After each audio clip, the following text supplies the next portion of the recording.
अबकारी दुर्नीति मामलें दिल्ली मुख्यमंत्री अरविंद केजरीवाल गिरफ 2 घंटा जेरा पर गिरफ कले ईडी अधिकारी आज कोर्टे हेबे हाजर रिमांड्रे नेबाकू आवेदन करिबो ईडी सेपटे सुप्रीम कोर्ट को द्वारस्थ होईछि आप आज सुनानी।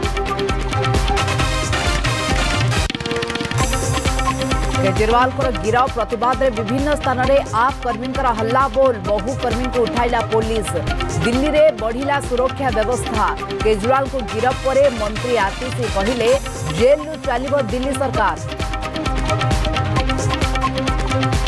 दिल्ली में माराथन बैठक सारी फेरिले राज्य बीजेपी सभापति मनमोहन सामल मेंट प्रसंग में प्रश्नर उत्तर दे कहले कौनसी द्वंद्व नहीं खूब शीघ्र आसिबो बीजेपी प्रार्थी तालिका।